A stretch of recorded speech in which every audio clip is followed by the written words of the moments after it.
Hello, welcome back to Oliver's greenhouse. We've got a brief window of sunlight this weekend, so we're sort of here. I'll sort of come out to the greenhouse. First trip of the morning. It's probably about 11 o'clock. We're splitting logs today, which is why I'm in this gear.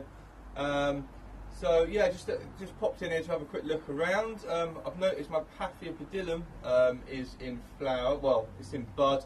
There's a couple of flower spikes coming up on that, so I thought we'd have a quick look at that. My Stelis orchid as well has produced 3 flower spikes. We'll have a quick look at that. And then what I'm going to do, I'm going to do a poll, basically.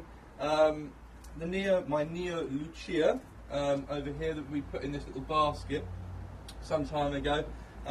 It's put on some new growth. It's looking a lot happier, but I don't think it's right having it in the basket. I just don't think it's suited to that sort of growing conditions. And I think a bit like the Isabelia, it will do much better on a mount. So I'm going to let you guys choose the mount, a bit like we did before.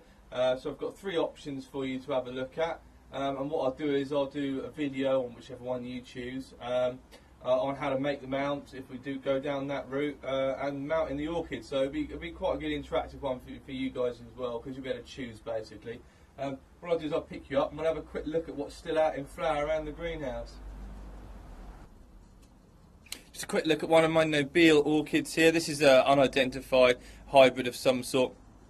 It's got lots of flower spikes coming out on it. Some of the flowers are already open. Very pretty. It's got these sort of like almost like these little purple edges to the edge of the petals. If we sort of pan up and have a look, you can see how many flower spikes are coming out of this thing. All the way up here at the base of the leaf axials in the stem. Got lots of flower spikes. One of the other stems that you can see flopping in the background over there has also got a load of flower spikes coming on it. So this was actually my mother's. She was sort of slowly killing it in the house. So she gave it to me to sort of try and bring it back a bit, and it's just been happy. Well, it's been a lot happier ever since it's been in the greenhouse, really. I'm moving an argument about whether or not to mount it. It would be huge if I did. I don't know, I'd probably do a piece of cork with a sphagnum pad, but that would be like an enormous thing, because it's not really supposed to be growing in these conditions anyway. Certainly not straight up like that.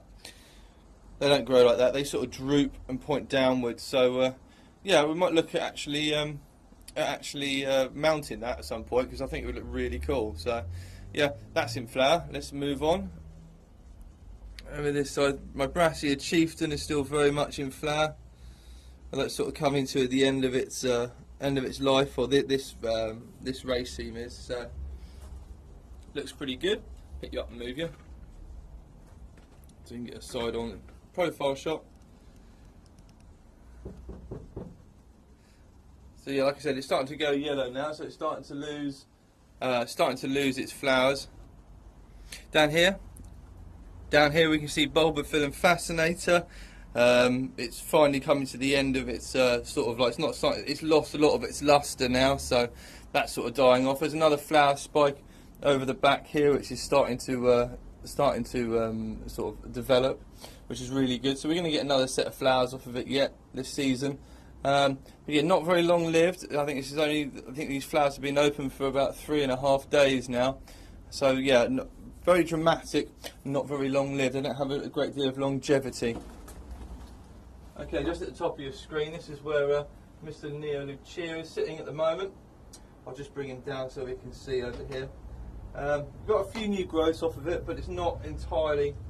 I just don't think it's sub-optimum growing it in this basket. I could use that basket for something else. I'll pick you up before I'm having a quick look.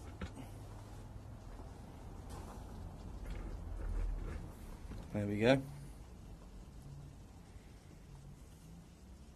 Zoom in. Well, you can see that if I pick this guy up, we'll be able to see in here. You see those sort of like grass-like leaves coming out of the sort of very terete leaves poking out of that piece of sphagnum moss. So it's in there. It's doing quite happily, but I think apparently this thing's supposed to be quite fast growing. It doesn't appear to be in this location or in the basket. So that's what the poll's going to be about. We're going to remount this guy, and you guys are going to choose which mount we use. Okay, so over on the mounted orchid wall, we've got my Stelis orchid, which is really producing a huge number of flowers, considering the number of leaves which are actually left on it, because this was a division we got from abroad, from a grower. It's either one of two things: either it's really happy or it's about to cark it. So we just don't know yet.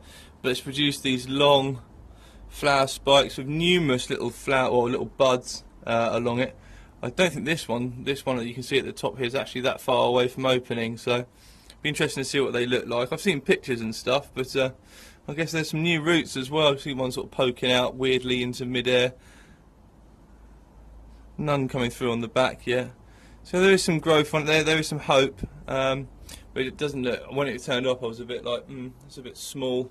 Wasn't, you know, you expect to have a bit more plant for the money. Over there, my Pluritalis Shidey is put on lots of new growth. Can't actually get it off, but there we go.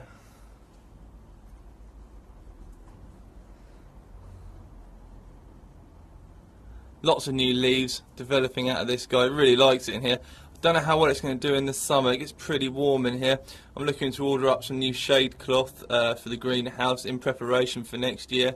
And I've actually been looking at small air conditioning units as well, ones that I can actually mount in the greenhouse up on one of the walls. So I've been looking at those, but I don't really want to go down that route. It's bad enough running the greenhouse electrically through winter, so certainly don't want to be doing that.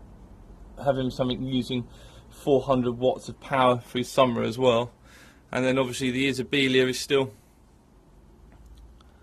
very much in flower, still looking really good. They seem to last quite well, these flowers.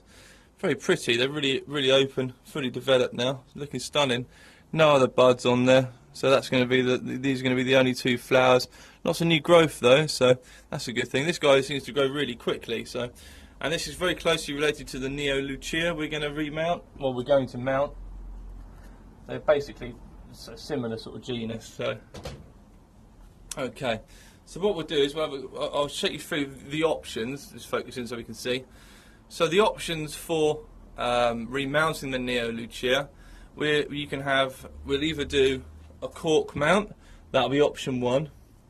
We'll do a totem mount like this. That'll be option 2. And if I pick you up over here.